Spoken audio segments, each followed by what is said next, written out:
Deficiencies don't happen overnight. I mean, I'd literally have no idea if I didn't get any vitamin C today. But if days start quietly accumulating, yeah, I'm sure I'd run into problems. I think it's easy to forget that our physical bodies work the same way. We need certain movements like their nutrients. And modern life has slowly and subtly removed things our bodies are designed to expect. And we don't really notice until we really do. Here are 3 of the biggest ones and how to start putting them back.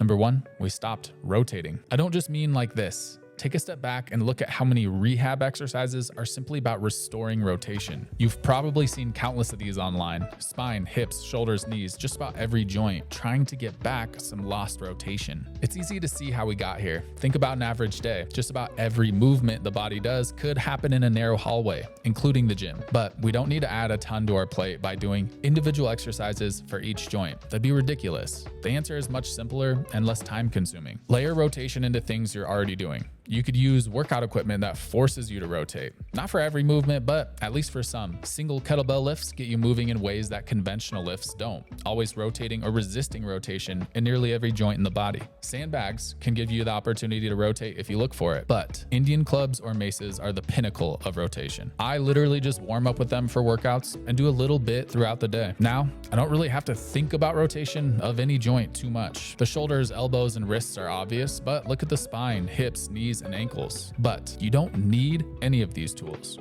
You could just simply rotate like this, accessible to you at any time of the day, more potent for the whole body if you do it in a horse stance. Or you can move on the ground like this, even just sit on the ground like this. Easily done while watching TV. Our bodies rotate less than at any point in human history. And at some point, if you don't use it, yeah, I mean, you get it. Number 2, we stopped balancing. Not statically, like stand on one foot and stare at a wall. Although if you can't do that, you should probably work on it. I'm talking more like how an athlete or a martial artist balances. Dynamically. It's honestly the easiest and most enjoyable thing on this list to start working on. Ever wonder why kids love things like spinning, rolling, climbing, and cartwheeling? It's not random. They're literally programming the part of the brain that makes sense of spatial awareness, balance, and coordination. We're talking 3-dimensional problem solving. We evolved to love it because that's how we learn about our bodies. But when we get older, life gets complicated. There's no space for sports, hobbies, or play. So movement slowly becomes exercise, something that challenges our heart and our muscles, but rarely challenges our balance or spatial orientation. You don't lose it overnight. It's just a vicious cycle. You use it less, so then you're less likely to use it. Years go by, now you've lost confidence in your body. But all it takes is honoring our innate ability to move and balance here and there. Jump, run, move laterally or rotationally. The research is actually pretty clear. Adults who continue playing recreational sports tend to live longer, which makes sense. Sports subtly give us almost everything we've been talking about. But here's some things you can start adding weekly or even daily. Jump rope is great, especially if you start doing different foot patterns. Simple exercises where you're moving instead of stationary, like animal movements, and they double as strength and mobility. Single leg balancing while moving. This also creates a huge amount of lower body strength and mobility. Or my single favorite, speed skaters, simply hopping from one foot to the other, side to side. Work on trying to catch your balance on one foot when you land. As you gain confidence, you'll start to layer in some lower body power, foot strength, and injury prevention in the knees and Achilles, and of course, rotation.